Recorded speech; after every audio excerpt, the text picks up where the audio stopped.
Great. Thank you.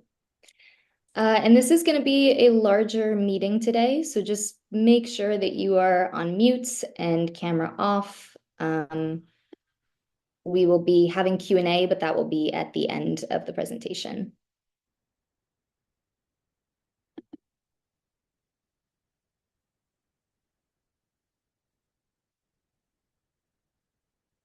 Welcome, everyone. If you're just coming in, we'll get started in just a couple minutes.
All right, we have a lot to get through today, and I want to make sure we have plenty of time for questions. So I'm going to get started. But just so everyone knows, this is being recorded and it will be posted online on our zerofoodprint.org/apply webpage.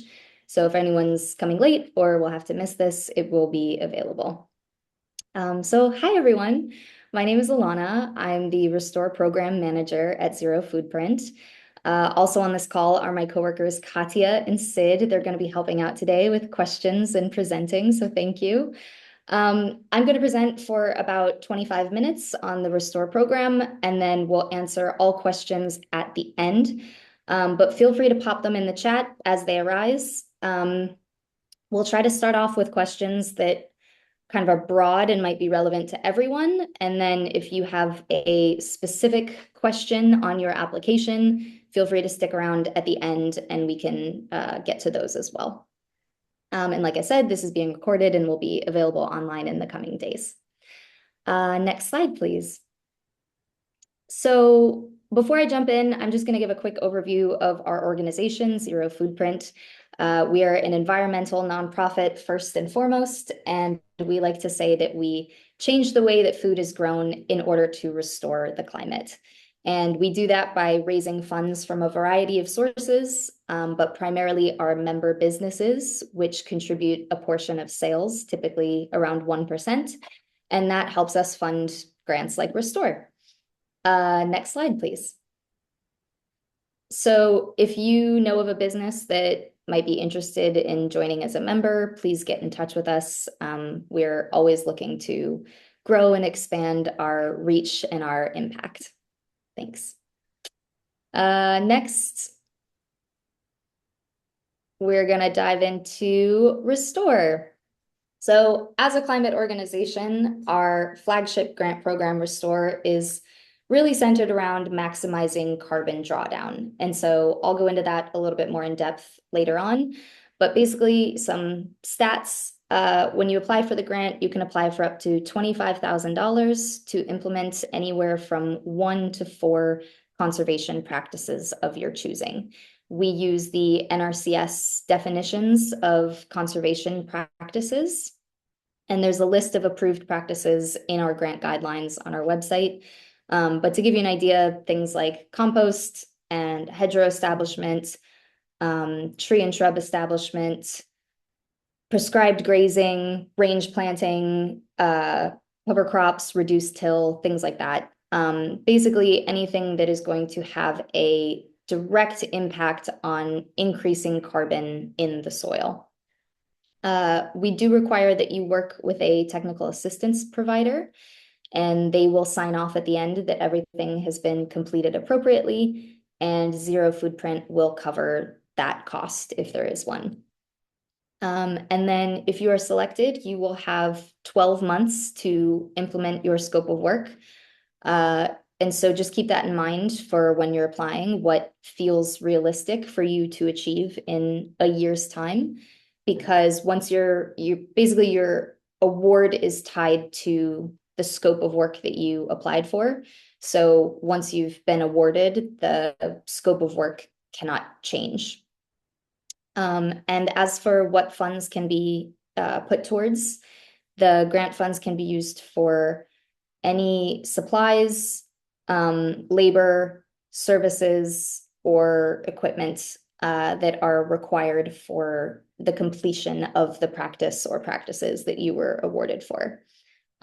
Just note that if you have, like, if you're incurring really large expenses as part of a practice, that might make your grant application less competitive, since we do score projects based on their cost efficiency, which again, I'll get into in a second. Next slide. So eligibility, the grant is really open to anyone who is growing products for human consumption. And we define that pretty broadly. It's either food or beverages, but things like fibers or tobacco would not be eligible.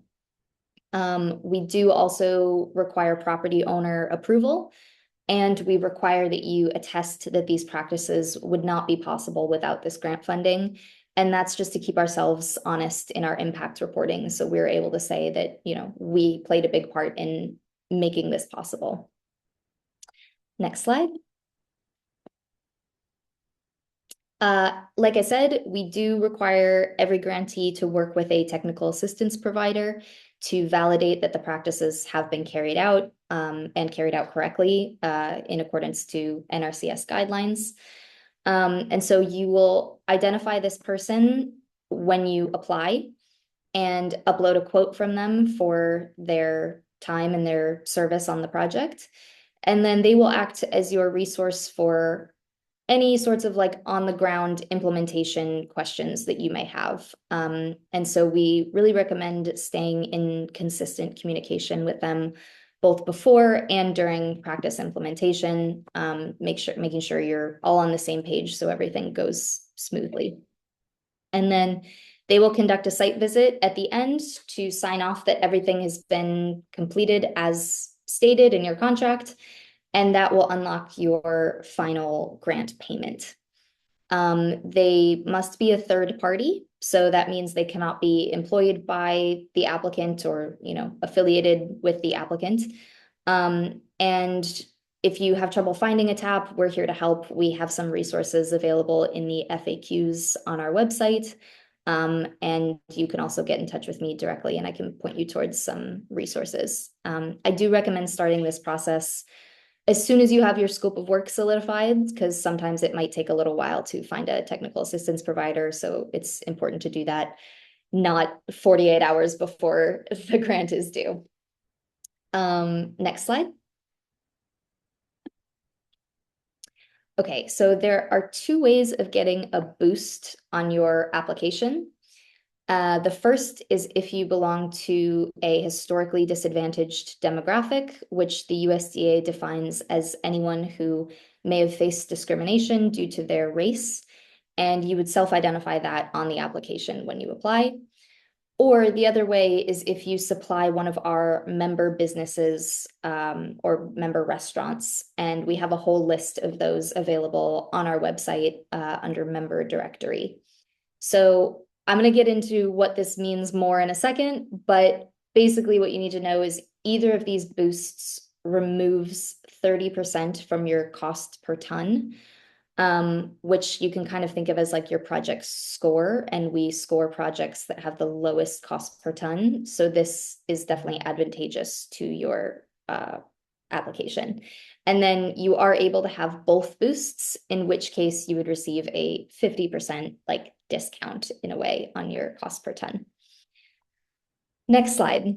I know that's a little confusing, but I promise I'm getting into it more now.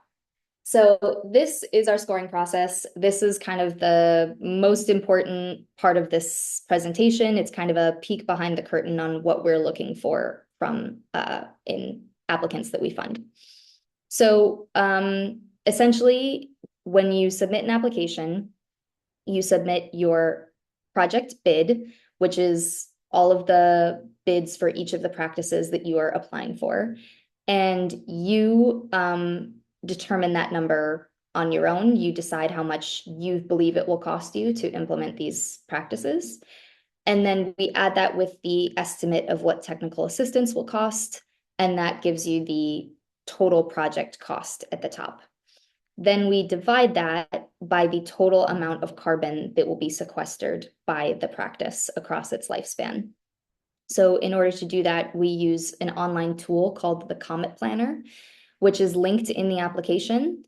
And that helps us estimate the projected carbon sequestration of the practices. So once you know the scope of work that you're going to apply for, you will input those practices into the Comet Planner and get that CO2 number for each practice.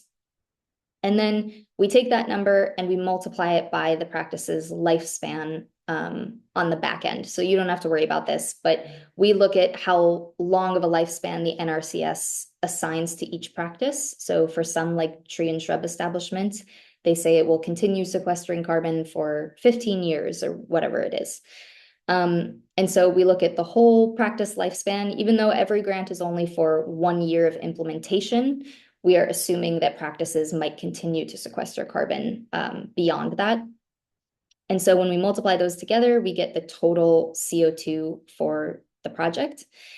And then we divide the top number by the bottom number and get what we call the cost per ton of carbon. And essentially that's like, what will it cost Zero Foodprint for every ton of carbon that this project will sequester? And that's kind of like, you can think of it as like your project score in a way. It's basically, we use it to rank projects from the lowest cost per ton to the highest cost per ton. And then we fund the projects with the lowest cost per ton since they're the most cost effective for us. So next slide, we'll take a look at some examples. So example one is a Fictionary almond orchard. And we're going to say that they are applying for the maximum amount. So $25,000 plus $2,000 for technical assistance. And they're looking to plant a hedgerow, which is going to sequester 60 tons of CO2 every year for 15 years. So that comes out to 900 tons of carbon as a whole. Then we're also going to say that they are a historically underserved producer. And so they're getting a boost, which is going to further reduce their cost per ton by about $9, giving them a total of $21 per ton of carbon sequestered. And then next slide. Now we're going to look at a cattle ranch. And as you can see, they're applying for the exact same amount. So the full amount, $25,000 plus $2,000 for technical assistance. And this time they have two practices. So let's say they're range planting and prescribed grazing. Together, the sum of all those equations on the bottom of CO2 is about 200 tons of carbon. And so when we do the math, we get $135 per ton. So between these two examples, we would be much more likely to fund the almond orchard since it's more cost efficient. And so as you can see, it's not really about like how much you're bidding or what practices you're applying for or how many practices. It's really mostly just about this ratio between how much you're bidding and how much you are sequestering. So really, there's two ways of making your application more competitive.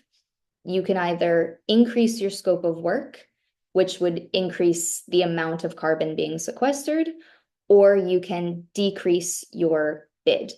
Either way, you're helping to bring that cost per ton amount down to be lower.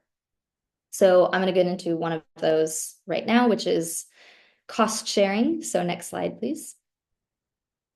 So one way of making your application more competitive is to cost share. the way to do that is very simple. On the application, you just identify the true cost of the practice and then the amount you are bidding for. So let's say it's really going to cost all in all $5,000 to do this practice, but you're going to bid $4,000 from Restore. We will assume that you are cost sharing the $1,000 difference. And then the cost share can either be internal or external. So it can come from you, the applicant, it can come from another grant. We would just ask that you identify the source of the funding in the application. And then the only thing to note here is that there is a limit on how much you can cost share, and it's 2 times the project bid. So if you bid $25,000, you couldn't cost share more than $50,000. And again, that's to help keep us honest in our impact reporting, so that we're able to say that we played a major part in making each and every project possible. Next slide. So now I'm going to go into the Comet Planner. This is what it looks like for those of you that are in Colorado, Washington, and Oregon. It looks a little bit different for California applicants, so I'll go into that in a second. But essentially, this is the tool that I mentioned that we use to estimate carbon sequestration. And so it's pretty simple. The first step is to fill out your state and county. And then you'll select the type of practice you're looking to apply for, in this case, kind of the land use type.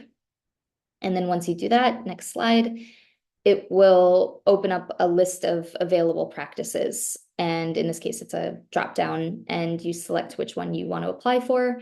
And it might ask you kind of a clarifying question, and then it will populate the full practice in a table below. So next slide.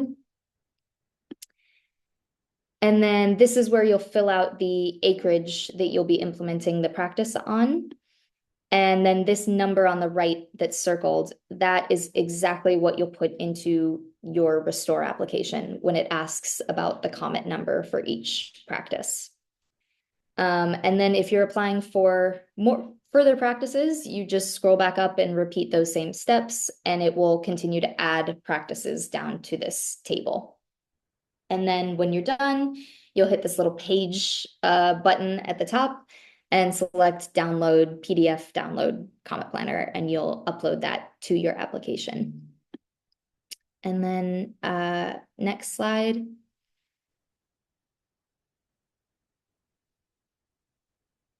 This is the California version. You'll see it's pretty much the same process. Generally, it just kind of looks a little bit different, and they categorize things a little bit differently, but same thing, you'll input your county, select the land type. Next slide. And then the practices will populate below. Just note that where it says select payment scenario, you have to select one of them for it to work. So sometimes there's only one option, but you still just have to click that little switch over for it to work. And then same thing, next slide, it'll populate the total CO2 equivalents below once you fill in the acres or linear feet that you'll do the practice on. The only other thing I want to note is that this, where it says estimated payment on the right, that is for other uses of the Comet Planner. Many different programs use this as a modeling tool, but we do not use the estimated payment amount. So you can totally disregard it. For our grant program, you determine your own cost bid based on your own calculations. But again, same thing here. You'll take this total CO2 equivalent, use that in your application for each practice, and then download it and upload the total Comet Planner when you're ready. All right, I'm gonna move on to next slide. Compost, yes. If you're looking to apply for compost, things get a little granular here, so bear with me. Essentially, if you're applying for compost in California and you're using a standard CDFA application rate, which means if you're looking to apply like 6 tons an acre on perennial systems, they have certain set ranges of what's kind of considered normal. And so if you're within that range, you'll be able to apply using Comet exactly as I showed you above. So you'll just fill out the Comet planner, put compost, and select the application rate. But we do allow for some other application rates. So for instance, if you're looking to apply with the Riles and Silver application rate, which is defined as 15 tons an acre over grazed rangeland, you do not need any sort of CO2 modeling tool. You don't need to use the Comet Planner. We will run the calculation on the back end based on the acreage that you apply for. And then if you're looking to apply compost outside of California, where there isn't like a standard application rate, you'll use a custom application rate. And so you will not need to put that practice into the Comet Planner. If you're applying for multiple practices, then you will still need a Comet Planner for the others, but just for compost, you won't need to use it. You instead will use a different tool for calculating the sequestration, and I'll show you that in a minute. Oh, and then the last thing is if you are based in California and you apply to restore to spread purchased compost, so compost that you did not make on farm, then it must be purchased from a CalRecycle approved facility. And we have the full list linked on the application so you can easily check if where you're looking to source from is CalRecycle approved. All right, next slide. This is the compost calculator that I mentioned. So this is if you're looking to spread a custom rate of compost application. So this was developed with data from the US Compost Council. And it's going to be particularly important for anyone applying compost in Colorado, Oregon, or Washington. So it's going to ask you to input your climate type, which you can look up using your zip code. And then it will ask about the acreage of the application, the rate of application in terms of tons per acre. So if you don't know that, there's a calculator that can help you with the conversion if need be. And then it asks for the C to N ratio and what percent of carbon the compost is, which both of those should be available on the technical data sheet, which you can obtain from your compost vendor once you know what compost products you'll be purchasing. And so, sorry, next slide. I haven't been going through this. Yep, here are all the total acres, carbon and nitrogen ratio, carbon percent. Next slide. Once you fill all that out, it will tell you the total estimated amount of carbon in terms of tons. So that 126.5, that's what you would put in your application. And same thing, it'll prompt you to download this and you can upload it to your application. And next slide. So we do ask for your Farm Service Agency number and APN numbers. Your Farm Service Agency number is only applicable if you've received government funding in the past. So if you have, you should be able to easily access it at the link provided. Otherwise, you can just leave that question blank. And then your APN stands for Assessor Parcel Number, and everyone should have one. It's just for the plot of land that you are farming on where the practices will take place. And to find it, you can go to the website of your county assessor's office and type in your address. And then if you have multiple APN numbers or you're looking to apply for practices across multiple APN numbers, you can input as many as need be. So if you have any trouble finding either of these, let us know and we should be able to help. Next slide. So I wanted to go over some important dates and milestones of the program so you can kind of get an idea of how things generally go. So this funding round will close for applications on midnight on April 7th. And then decisions will be sent out probably in mid to late May. And then if you're awarded, you will sign a contract probably in June, maybe July, and that will trigger your first grant payment that will allow you to get started on your practices. And then once that starts, you'll have 1 year to complete your implementation. But once things are underway, you'll send us a simple progress update form, and we will send the next payments, which the first payment is 50% of funds, the second payment is 30% of the funds, and the final payment is 20% of the funds. And once you've completed all practices, you'll have your technical assistance provider fill out a validation form, and that unlocks your final 20% payment. And then it's very uncommon, but if we do require soil testing, you will be notified in the award letter and contract. Sometimes funders of ours request that, but it's not common. And then if you are not awarded for this round, we do restore rounds twice a year, and you will have the option to resubmit your application. We have a way where it's easy to copy over an application from a prior round, so you can make edits if need be and then resubmit without having to refill out everything from scratch. And that is the end of my presentation portion. I think now you can go to the next slide, but now we'll just open it up to questions.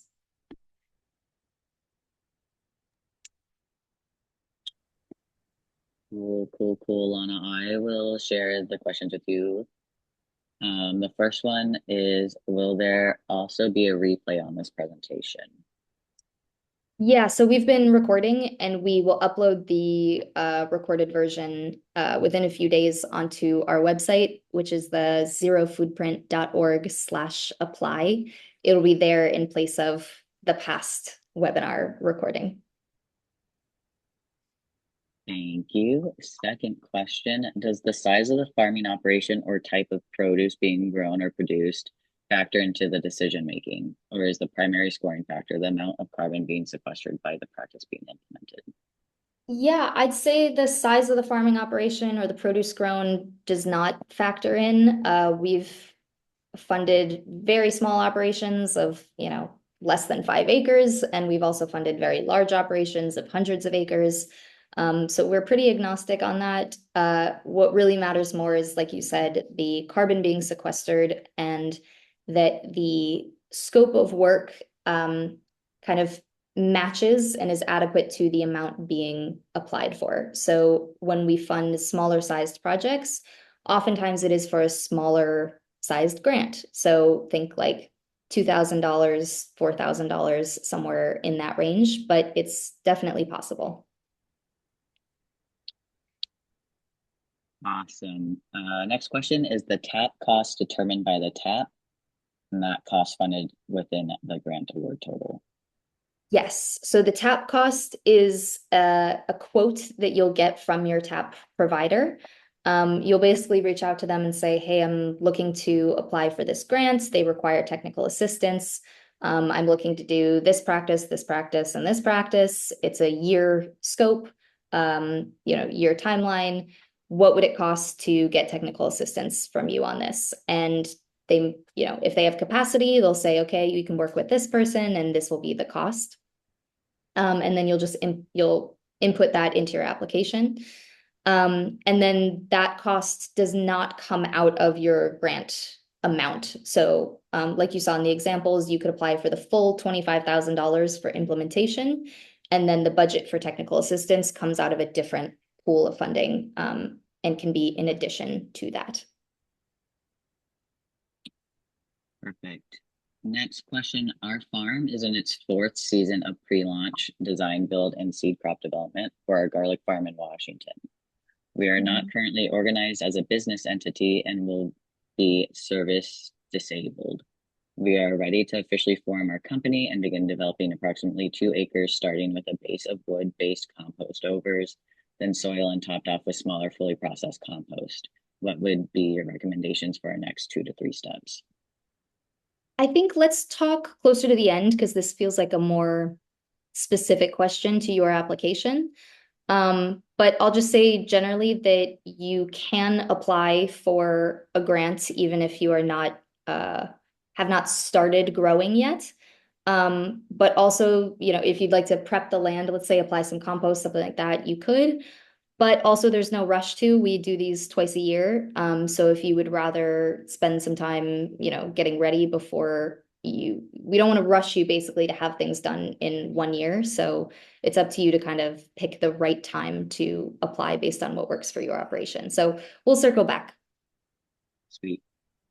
Next question. I would like to know if the cost share recognizes in-kind contributions like volunteer labor, pro bono professional expertise, and donated materials. I'm writing from a nonprofit educational farm that has CSA membership. Many members contribute in non-monetary ways as part of our modeling of the gift economy. Yeah, definitely. I think it's, you know, we put it out to you of like, what is it going to cost in total to complete this practice? And oftentimes that might be, like you said, like labor that's, maybe your team is putting in or something like that. And we want you to be able to be compensated for that. And so absolutely it can be a part of the cost share if you'd like, or it can also be part of the grant funding if you'd like. So yes, absolutely. Awesome. Is lavender considered a food product if it will be packaged as a cooking ingredient?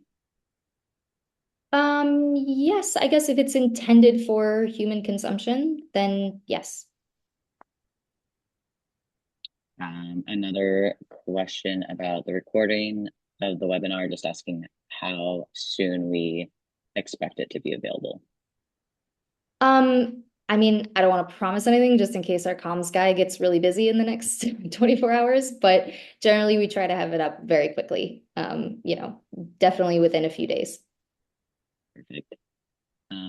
If an applicant comes under budget on one implementation, can they use the money towards another? Yes, we do not require like specific budgeting of, how you've spent each and every dollar. So we give you the total grant payments, and as long as you show us that the practices were all completed on time, we're pretty much happy. We're not going to ask exactly where you spent every dollar. We might ask for some invoices and things like that. But generally the answer is yes. Great. Next question for a tenant applicant, what form does property owner approval need to take? Is there a specific form or is a signed letter sufficient? It's just an attestation that you've talked with your landowner and that they've given approval. And then we do ask for the landowner's contact information. But it's just to have like in case of emergency, we're not like following up and going to call your landowner without letting you know. So yeah, it's an attestation. Some. Can a qualified tap person be an independent contractor, culturalist that is paid for their service from applicant throughout the year? Yes, they can. We generally, if it is going to be an independent contractor, we will approve them on a case-by-case basis. So if you could just send over the person's CV with their experience, we can let you know for sure whether they would be eligible to serve as a technical assistance provider. Awesome. Next question, where exactly can you find previous applications? Previous applications to restore, we have them in our backend database. So if you'd like to make a copy of a previous application, feel free to get in touch with me directly and I can help you out with that. Perfect. As far as compost connection, how do we know when we will have a round of funding? Great question. I'm glad you brought this up because it can get a little confusing. Compost Connector is the name of one of our other grant programs, and it's run separately from Restore. So if you are interested in Compost Connector, I can give you the email of my coworker who manages that program. Basically, it functions as like a reimbursement on compost that was already purchased. And the reimbursement rates vary depending on available funding. So I'm happy to point you in her direction, but I don't want to give you too much information on how that program runs since I'm not involved in it. Great, thank you. Here, And the email from my coworker Jamie, who manages that program, in the chat. Perfect. We have somebody looking for a little bit of clarity. In the case of an effort that costs more than $25,000, do you want the majority of a project funded by this grant or external? So if you are cost sharing a lot beyond the 25,000 that you're bidding, do we want the project to be funded majority by this grant or external? So I will say, as long as you are within that 2 times cost sharing limit, we are pretty agnostic of like where the funding comes from and things like that. I had another thought that I was going to say, funded by this grant or external. But if you are stacking funds with an outside source, so let's say another grant program, we do ask you to disclose that and give a little bit of information of where it's coming from. And we do want to make sure that what you're applying to restore for is additional to the work you're doing for another grant program. So for instance, if you already received $10,000 to plant a hedgerow through another program, and you could extend that hedgerow by 2,000 linear feet if you had another $4,000 or whatever, you could apply to restore for that extra portion. And that is how we kind of fit it into the idea of additionality, while also understanding that there might be some economies of cost in doing it that way, and providing a little extra help. So I hope that answered your question. Feel free to follow up again if you need more clarity. Need more clarity. Thank you. Next question, is there a resource for who is included in historically disadvantaged for the boost? Yes, that if you look up online USDA definition of socially disadvantaged, it should come up. Basically, I believe there's 2 terms. There's the umbrella term, historically underserved, which includes women-owned operations, veteran-owned operations, things like that. But we give the boost for socially disadvantaged, which is primarily based on racial categories. Pete, when will the next round be opening? I don't have the date yet exactly, but to give you an idea, we run 2 rounds a year, and this is our first round for 2026. So my rough estimate is the next one will be happening in fall, around maybe October, sometime around there. It's always a Perfect. little dependent on available funding and things like that. So it changes slightly every time, but it's usually early in the year and later in the year. Sounds good. Can we share the link for the list of zero food print businesses that you mentioned? Absolutely. It is member directory. Here, pasting it in the chat. Thank you. If practice one maxes out allowable budget, does it help to include additional practices as match?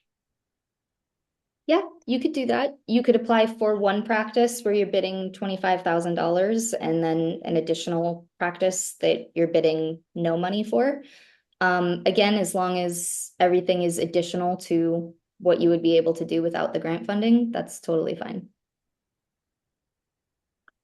Okay, we have the next two questions are about dairy farming. First, we'll start with, does a dairy farm with permit qualify as growing food? Yes, a dairy farm absolutely is growing food or beverage, I guess, for human consumption. Yeah. Perfect. And then are dairy goats that are not part of a licensed dairy considered food production? So if you are selling or distributing the dairy from the goats, then yes, I wouldn't worry too much about being eligible. I'd say, yeah, you're feeding the community. Perfect. A question asking about If they're not able to meet the April 7th deadline, when would they be able to submit again? You already covered that with later in the year. Mhm. Um, so, next question, do we have any resources for TAPS to help us develop cost estimates? I don't. We could talk after this. I have talked to a few other taps about this to kind of get an idea. And exactly, I think you put a list of what taps are expected to do. I can provide you more detailed information around kind of the reporting we expect. It would involve a site visit. So things like that, I can give you an idea of how much time you can expect it to take. I can give you a general idea. Sounds good. Next question, when we are implementing multiple processes such as orchard tree planting, prescribed grazing, no-till seed drilling, cover crop, and compost slash high uh, fungal application, do we look all of these up in comment and then use the combined number? So yes, you will put into comment every practice that you are applying for funds from. Um, you don't have to put any other practices in comment, like things you already do, or don't worry about that. So just everything that you are applying to restore for, you'll put into comment. And then it will have a CO2 number for each practice, and the application will ask for it um, divided out by practice. So we use the total on the back end, but we will calculate that ourselves. So don't worry about it. Perfect. Next question, can we apply for practices that we are already doing on farm? Uh, for clarity, applying for funding for this year. So no, unfortunately, this is only for practices that have yet to be done, and practices that are kind of beyond your status quo. Now, when we talk about additionality, it's that we want to make sure that we are funding more than what would have happened without our organization existing. But things like compost cost a lot of money and have to be done pretty regularly. And so it might be that if you had funding for compost, then that would allow you to do more cover cropping than you normally would, or something like that. So I think it's an honor system, and so we ask everyone to just be honest about what they currently do and what they feel they could do with some additional funding. Because we want to make sure that, of course, the funding is going to projects that are the most in need of funds. Great. Will last year's rate of $11.11 per ton to remain competitive be applied to this year's round as well? Yeah, this is always a tough question and one I get often because as we get more and more competitive, more people apply to our grant round every year, every round. And we've seen this number go down and down and down. And so I think I really do believe that it depends on a lot of things. It depends on the number of applications we receive each round, the quality of those applications, the amount of funding that we have available in each region. Sometimes we have dedicated funding for certain counties or certain regions or practices or things like that. And so that can help an applicant who may not have been as cost competitive on paper to still be awarded. So I think it's always worth submitting an application because it's not always that you have to be within a certain range of cost per ton in order to be awarded. Lower is always better. Yes, it definitely helps. But I will say, I think this $11 amount came from last round in Colorado. The average was very low.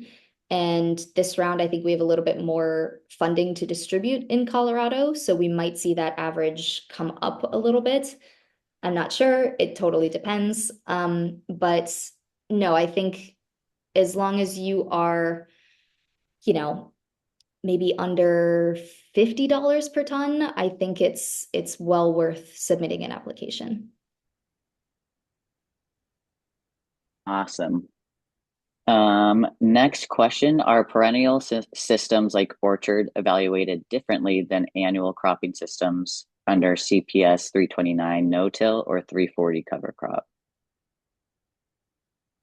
No, I don't believe so. I mean, we don't evaluate them differently on our end.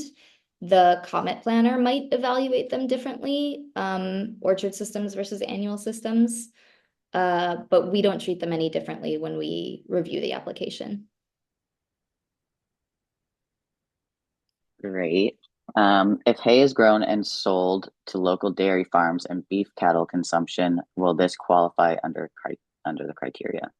We've gotten this question before, and yes, the answer is yes. You are contributing to the food system by feeding cows that then go into the food system. So yes. Great.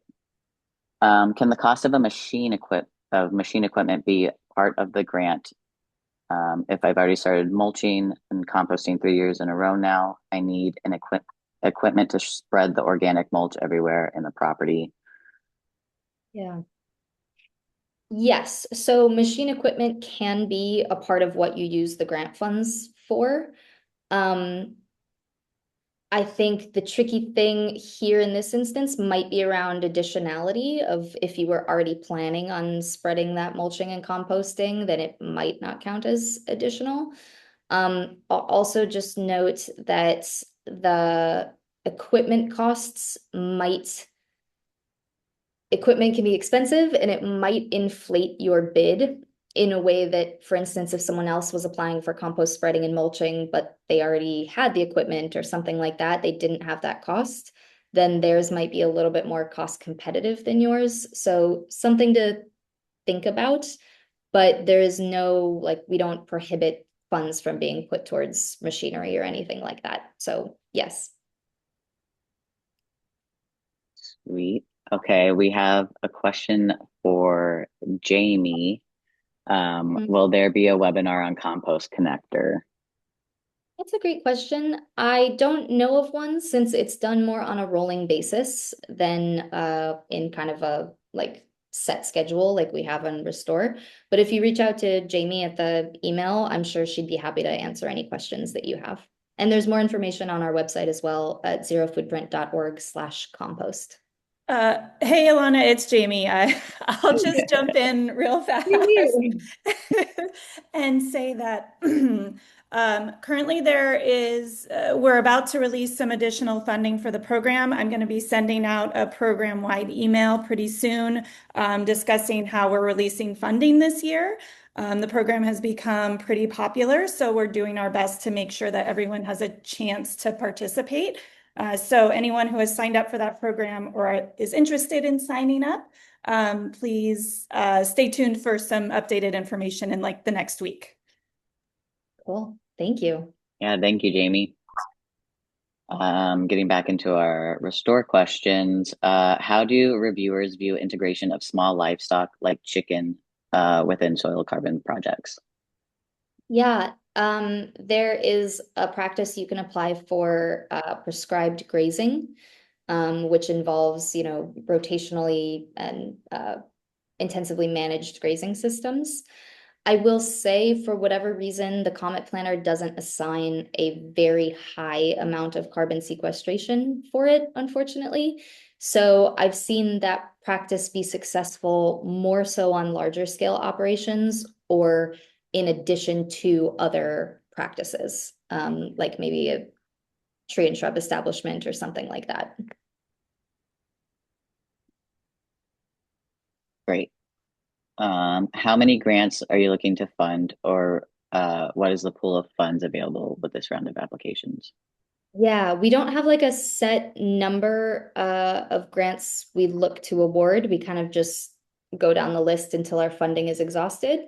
But I can tell you that we have just over $215,000 available in California this round, over $330,000 available in Colorado this round, and about $115,000 available in the Northwest this round, so Oregon and Washington. Awesome. Can these funds be stacked with NRCS programs for similar practices? For us, it would be on-farm produced compost. Generally speaking, yes, you can stack funds with NRCS grants and programs. The compost, I'm not 100% sure about because we, as part of our compost connector program, we use compost procurement credits. And I'm not sure if NRCS programs also use like compost procurement credits. Could Jamie and or Katya speak to that at all? Do you know? I would say generally, those two or Compost Connector can work with yeah, any program that is providing funding but is not using compost for SB 1383 procurement. So you can't double up with like another zero food print program and Compost Connector for funding, but most other programs do we can double up on that. If anyone has questions, you feel free to get in touch and I can go into, case by case scenarios. Thanks. Yeah, sometimes compost procurements from Restore is also used for our compost connector program. So there's a little bit of overlap there, which is why I asked. So yes, Jamie is kind of our resident compost expert, but if you get in touch with either of us afterwards, we can confirm for you after. Great, thank you, Jamie. For silvopasture, do you require a minimum spacing for planting trees or shrubs? For example, if you dedicate 5 acres for silvopasture, do you have to cover 100% of that portion with trees and shrubs? I'd imagine not. I think tree and shrub establishment is the one that's more so has a higher density than silvopasture, but I'm not a technical expert on the practices. So I think for questions like that, you'd be better off speaking with your technical assistance provider just to make sure you're fully understanding exactly like what you'd be getting yourself into if you were awarded for something like that. The NRCS does also have resources available online for the practices. I will say sometimes I find them to be a little bit vague, so that's why I say I'd recommend speaking to a technical assistance provider. Great. If we have sold food to a zero food print member in the past but aren't serving at the moment due to inventory, can we count that as selling to a member? I would say unfortunately no, but if you would like, you can put it in your application when you apply, and I'll speak with our director of programs who manages membership, and we would determine it when we reviewed your application, basically. Makes sense. If we are generating our own compost on site and applying that to our production land, how do we incorporate that into our grant application? Yeah, you can definitely apply for on-farm produced compost.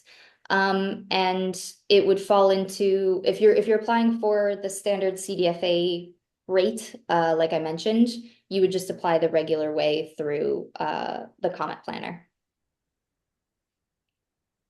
Perfect. Next question asks, can you choose not to accept the grant if you receive it? Yes, you can. Next question, does an apiary fall under food production classification? And a little bit of context is they plant a food crop that supports the apiary and is a food product. Yeah, definitely. Perfect. Yes, we'll share Alana's email address in the chat again. Another question, the Comet Planner regarding compost only offers the option to replace synthetic fertilizer with compost. We plan on using compost and mulch where we haven't used fertilizers before. Is there another tool to get the approximate sequestration tons of CO2 per year? Yeah, so I'm not sure where you're applying from. The Comet Planner in California offers a variety of options, but the Comet Planner in other states, California. Okay, then check again because sometimes there is an option for when you're applying for multiple practices. it'll define compost application as replacing synthetic fertilizer. But I think there's another place where you can only apply for compost application. I think it's 808 is the CPS number. And it should define it more as just spreading compost. So if you still have trouble, feel free to reach out to me afterwards, but I think it should be available in the CDFA version of the Comet Planner. Yeah, of course. Great. And the last question that we have is how many applications can you submit? If you get funded in one round, are you able to apply again, or is there like a waiting period? Great question. Thanks for this. You can receive up to one grant at a time. So we do ask that if you reapply that you have finished your first grant. And then we also have a lifetime maximum of $75,000 awarded. But if you've finished your first grant and you are within that lifetime maximum, then you can absolutely apply again. Oh, and how many applications you can submit? In theory, you can submit more than one per round. I will say it gets a little confusing for me. We don't have a great system yet for clarifying if someone is applying for multiple applications. So my request is if you submit multiple applications as a mistake and you'd only like one to be considered, please let me know so I can delete the one that you would not like to be considered. Awesome. That's the end of the questions in the chat. Cool. Okay. Well then stay on. Everyone is free to go or just about at time. Thank you so much for coming. If you have further questions, you can always reach out to me. My email address is in the chat, or you can reach out to grants@zerofoodprint.org. It comes to me as well. If you have more specific questions around your application, your farm, or anything else, feel free to stay on. Now's the time. Thanks, everyone. Thank you for coming. Okay, so I'm happy to go over this comment issue some people are having of finding the compost option. I'm going to here. Why don't I pull up a Comet Planner and share my screen and see if we can't figure this out. Okay. So everyone, please pardon my millions of tabs. Okay, so we've got cropland management. First of all, the Comet Planner should look like this for you if you're based in California. This is the link at the top. It's cometplanner-cdfahsp.com. And then I've clicked on cropland management. And when I select, where is it? Compost application CDFA. Here's the options it gives me. So application to annual crops, on farm, purchased from a certified composting facility, and it's got the different C to N ratios.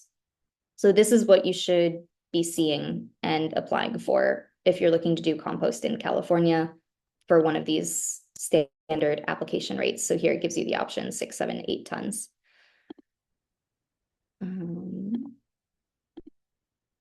I hope that helps. I'm going to move on. Were there more questions?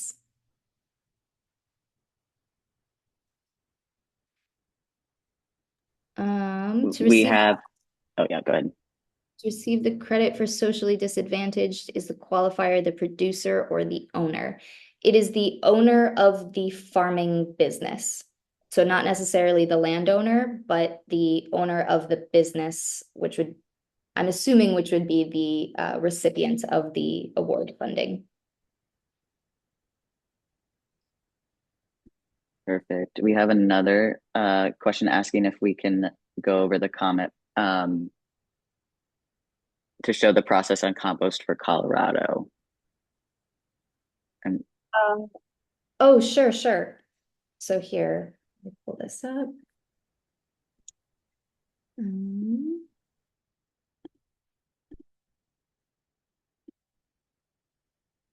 Okay, once again, I'll share my screen. So you'll go to this compost calculator, which is linked in the application. It'll look like this. And then you'll fill out the climate classification, which you can find by entering your address, but I think a lot of Colorado is arid, I want to say. And then you'll select the land type, put in the total acreage that's receiving compost, say 30, estimated tons per acre, let's say 6. And then it's going to ask you about the carbon to nitrogen ratio and the carbon percent, let's say 17. And then it'll ask you how much compost has been applied previously to this land. And again, all this information should be available on the technical data sheet of the compost that you are looking to apply for.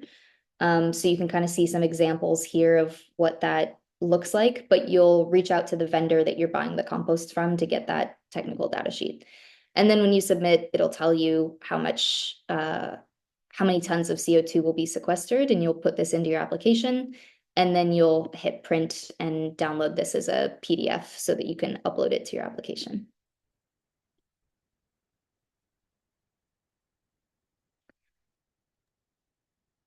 Awesome. And then we have going back to the question about the farm that's in its fourth season of pre-launch. Would you like to pick up that conversation via email or phone call? Yeah, email is always the best place to start for me. I'm pretty responsive by email. But yes, let's talk individually. I think that would be best.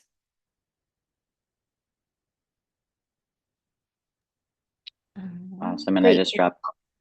Thanks, Sid. Yeah, we don't have one exhaustive list of technical assistance providers because there's so many, it would be hard to keep that updated. But we can point you to a few other directories. The NRCS has one for all of their offices, and the list of conservation districts is pretty expansive. So it's always smart to start there since those are kind of like a sure thing. Same with agricultural extension offices. But if you can't find any from there, or if you have an established relationship with another organization or individual, you can always reach out to us to see if they would be eligible.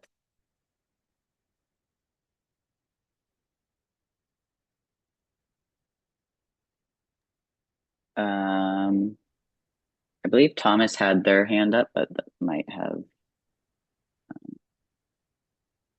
I don't see it up now. So, but Yeah, all feel the free questions in the to chat have out been there if answered. you want to come off of mute. If you'd like to ask your question, feel free. All right. Any other questions? This is a very timely group. We're finishing just about right on time. So thank you everyone so much. I really appreciate you being here and asking such great questions. It's really beneficial for everyone when you ask questions. I might think of something I forgot to mention, so thank you.